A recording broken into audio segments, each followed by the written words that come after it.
Hello viewers, I doctor S B K Lal welcome you all in my YouTube channel. मेरे YouTube channel में आपका बहुत बहुत स्वागत है। आज हम आपके लिए लेकर के आए हैं एम्पियर्स सर्किटल लॉ। अगर आप इस चैनल पर नए हैं तो चैनल को लाइक, शेयर और सब्सक्राइब करें ताकि विविध विषयों से संबंधित जो वीडियो मैं इस पर अपलोड करते रहता हूं आप तक पहुंचे। आइए शुरू करते हैं एम्पियर्स सर्किटल लॉ। इसको शुरू करने से पहले थोड़ा सा आपको ओरस्टेड का जो एक्सपेरिमेंट है उसको समझना चाहिए। मैग्नेटिक इफेक्ट ऑफ जो करंट होता है, विद्युत धारा का चुंबकीय प्रभाव, उसको समझना चाहिए। थोड़ा सा बायो सावर्ट लॉ का कंसेप्शन होना चाहिए, तभी आप इसको बढ़िया से समझ सकते हैं। तो आइए सबसे पहले समझते हैं कि मतलब ओरस्टेड का एक्सपेरिमेंट क्या है। उन्होंने कैसे बताया कि कोई भी चालक से होकर के हम विद्युत धारा प्रवाहित करते हैं तो उसके चारों ओर मैग्नेटिक फील्ड उत्पन्न होता है। अब मैग्नेटिक फील्ड जो उत्पन्न होता है उसको हम कैसे ज्ञात करेंगे कि कितना मैग्नेटिक फील्ड उत्पन्न होगा। तो ये प्राप्त करने ही के लिए तो हम बायोट सावर्ट लॉ का यूज करते हैं। और बायोट सावर्ट लॉ के हिसाब से जब हम इसको कैलकुलेट करते हैं तो हम पाते हैं कि कितना मतलब मैग्नेटिक फील्ड बनता है। हमने एक वीडियो अपलोड भी किया था कि according to Biot Savart law the magnetic field D B at point B due to current element is such that D B is proportional to I, D B is proportional to D L, D B proportional to sine theta, D B is proportional to 1/r²। और सबको मिला करके हो जाएगा। अगर इसको हम करें तो डी बी बराबर μ0/4π I D L sine theta upon r²। तो डी बी यहाँ मैग्नेटिक फील्ड हो गया। तो समस्या अब ये है कि अगर मतलब करंट का डिस्ट्रीब्यूशन अगर यूनिफॉर्म रहा तो तब तो हम आराम से बायोट सावर्ट लॉ के हिसाब से यूज कर सकते हैं, निकाल सकते हैं जो मैग्नेटिक फील्ड होगा डी बी बराबर μ0/4π I D L sine theta upon r²। लेकिन यही मैग्नेटिक अगर करंट डिस्ट्रीब्यूशन नॉन यूनिफॉर्म रहा तो फिर हमारा कैलकुलेशन बहुत टीडियस हो जाएगा, टफ मतलब हो जाएगा, कॉम्प्लिकेटेड हो जाएगा। तो एम्पियर्स लॉ के मदद से जब हम उसको करंट को मतलब एगो लूप का रूप दे देते हैं तो उस लूप के लिए अगर मान लीजिए उसको हम आर रेडियस का एक रूप दे देते हैं सर्किल का, तो उस आर सर्किल के फॉर्म में जब करंट रहेगा तो फिर हम उसका निकाल सकते हैं, मैग्नेटिक फील्ड निकाल सकते हैं। और मैग्नेटिक फील्ड लाइन है उसको निकाल सकते हैं। तो ये कहता है it states that the line integral of magnetic field B around a closed path is equal to μ0 times the total current I passing through the closed path. Mathematically अगर लिखें इसको तो हम लिख सकते हैं B integration of B into D L is equal to μ0 summation I. तो इस हिसाब से हम इसको लिख सकते हैं। तो सबसे पहले यही मैंने बेसिक चीज़ है इसका कि अगर मतलब करंट का डिस्ट्रीब्यूशन यूनिफॉर्म रहा तो बायोट सावर्ट लॉ से निकालेंगे, और नॉन यूनिफॉर्म डिस्ट्रीब्यूशन रहा तो एम्पियर्स सर्किटल लॉ का यूज़ करेंगे। तो ये लॉ कहता है कि line integral of the magnetic field B around any closed circuit is equal to μ0 times the total current I threading और passing through this closed circuit. अब मतलब हम एक क्लोज्ड सर्किट ले रहे हैं, यहाँ पर देख सकते हैं आप कि क्लोज्ड सर्किट जो हम लिए हैं तो ये क्लोज्ड सर्किट को हम एक सर्किल का रूप मान सकते हैं कि मतलब ये सर्किल के फॉर्म में है। तो ये सर्किल का एक रेडियस भी होगा, तो मान लीजिए कि इसका रेडियस r है। तो इस r रेडियस का जो मतलब क्लोज्ड सर्किट है, तो क्लोज्ड सर्किट में के जो मतलब इसमें हम एक लाइन एलिमेंट लेते हैं, लेंथ एलिमेंट लेते हैं dl, और फिर निकालते हैं मैग्नेटिक फील्ड। तो मैग्नेटिक फील्ड जो b होगा और जो हमारा ये लेंथ एलिमेंट है dl, इसका जो इंटीग्रेट करेंगे तो ये टोटल हो जाएगा हमारा μ0 और मतलब करंट I के बराबर हो जाएगा।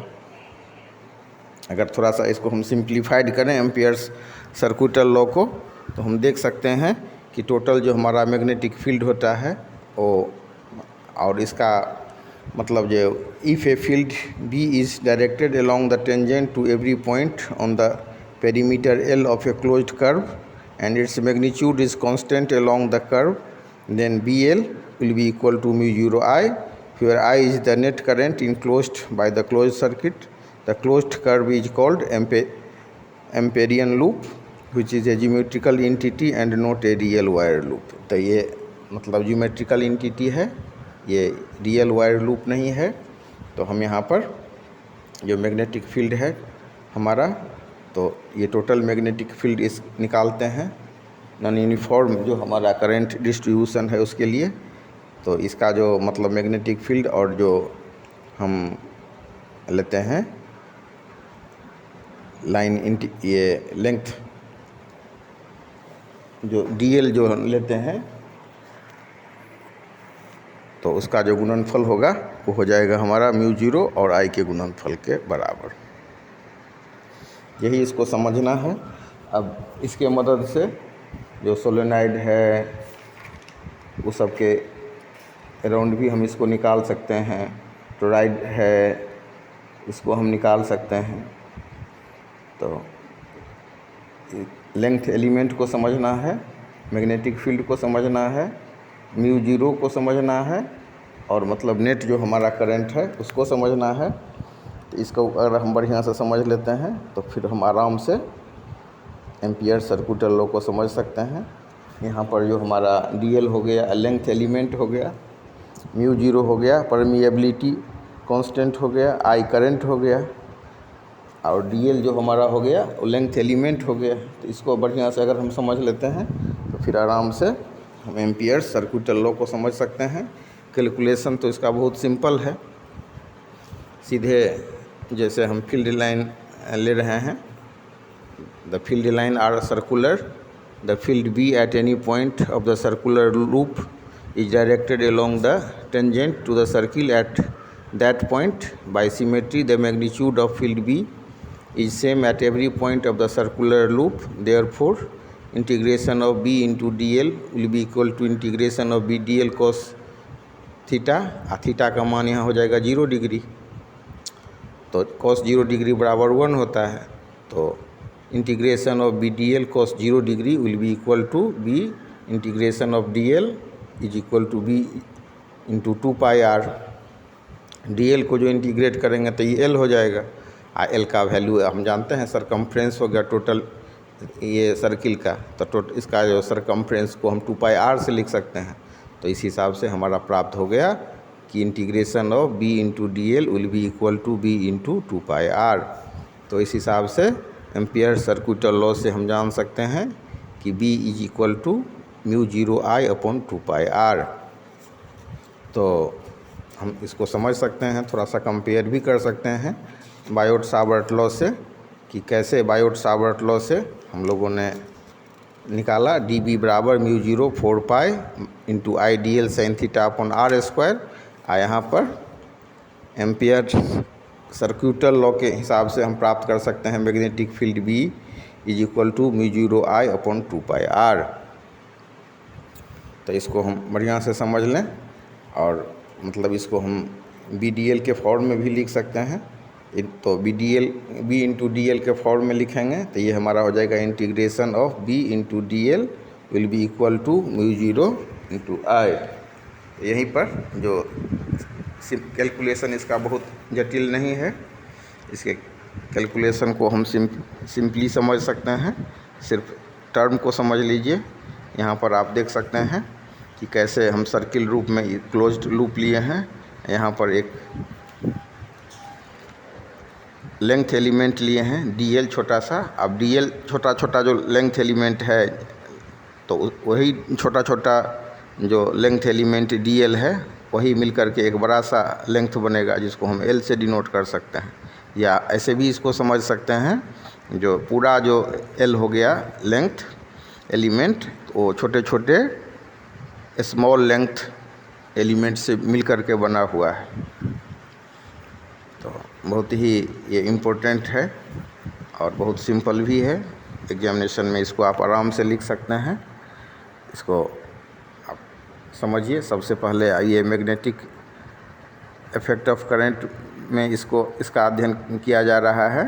तो जैसे हीट का ये करंट का बहुत सारा इफेक्ट होता है। जैसे मतलब अगर करंट किसी वायर से होकर के गुजरे तो तार गर्म हो जाता है, ये उसी वो हो गया हीटिंग इफेक्ट ऑफ करंट। उसी हिसाब से अगर कोई हम चालक लेते हैं, कंडक्टर लेते हैं और उसके होकर के विद्युत धारा प्रवाहित होती है, when a current flows through a conductor we are finding that it produces magnetic field around itself. If we are taking a conductor AB and if we are providing current I which is flowing through that very conductor, this very conductor AB, then and if a compass needle is taking near that this very conductor AB, we are finding that there is some deflection in the needle, and if we are reversing the current we are finding that magnetic direction of magnetic field is also reversed. तो इस हिसाब से magnetic field हुआ। अब इसी magnetic field को निकालने के लिए बायोट-सावर्ट लॉ भी है और एम्पियर्स लॉ भी है। तो बायोट-सावर्ट लॉ जो मतलब करंट का जब नॉन यूनिफॉर्म, ये बायोट-सावर्ट लॉ जब यूनिफॉर्म डिस्ट्रीब्यूशन ऑफ करंट होता है तो हम बायोट-सावर्ट लॉ अप्लाई करते हैं, और जब ये non uniform distribution of current होता है तो एम्पियर्स लॉ अप्लाई करते हैं, और इसके मदद से तब हम मैग्नेटिक फील्ड को प्राप्त करते हैं। और मतलब कंफ्यूज नहीं होना है, जो ये हम जो यहाँ पर लिख रहे हैं B/dl, तो ये हमारा हो गया मतलब लेंथ एलिमेंट और मैग्नेटिक फील्ड को गुना कर रहे हैं। तो अगर हम इसको प्राप्त कर ले रहे हैं तो बहुत सिंपल वे में हम इसको प्राप्त कर सकते हैं। तो अगर सीधे एम्पियर्स सर्क्यूटल लॉ की बात करें तो this law states that the line integral of the magnetic field B around any closed circuit is equal to μ0, permeability constant हो गया μ0। तो इस हिसाब से हम कह सकते हैं कि the line integral of magnetic field B around any close circuit is equal to μ0 times the total current I threading और passing through the closed circuit. मतलब क्लोज्ड सर्किट होकर के अगर I करंट फ्लो हो रहा है तो, और मतलब I करंट फ्लो हो रहा है तो उसके करंट के चारों ओर हम एक क्लोज्ड सर्किट लेते हैं। तो क्लोज्ड सर्किट लेने के बाद जो हम एक मैग्नेटिक फील्ड को प्राप्त करना चाह रहे हैं अराउंड दिस क्लोज्ड सर्किट, तो वो मैग्नेटिक फील्ड को हम एम्पियर्स लॉ से प्राप्त कर सकते हैं। तो इम्पोर्टेंट क्या है कि करंट फ्लो हो रहा है और करंट के चलते मैग्नेटिक फील्ड उत्पन्न हो रहा है। अब करंट का डिस्ट्रीब्यूशन कैसा है तो नॉन यूनिफॉर्म है, तो हमको मैग्नेटिक फील्ड प्राप्त कर रहे हैं एक क्लोज्ड सर्किट को लेकर के। और क्लोज्ड सर्किट जो ले रहे हैं, मान लीजिए कि ये सर्कुलर फॉर्म में है, तो कैसा सर्किल बना रहा है तो ये रेडियस R का सर्किल बना रहा है। तो ये R सर्किल वाले रेडियस के अराउंड हम क्या कर रहे हैं तो मैग्नेटिक फील्ड निकाल रहे हैं। तो ये मैग्नेटिक फील्ड जो होगा सो, और जो हमारा लेंथ एलिमेंट है dl हो गया स्मॉल लेंथ एलिमेंट, तो integration of B/dl will be equal to μ0 × I। यही हो गया है हमारा एम्पियर्स लॉ, और हम इसको प्रूव कर सकते हैं। तो प्रूव करेंगे तो हो जाएगा integration of B/dl will be equal to integration of B/dl cos theta. Theta का मान यहाँ हो जाएगा 0, तो cos थीटा का मान 0 हो जाएगा, तो cos 0 डिग्री बराबर होता है 1।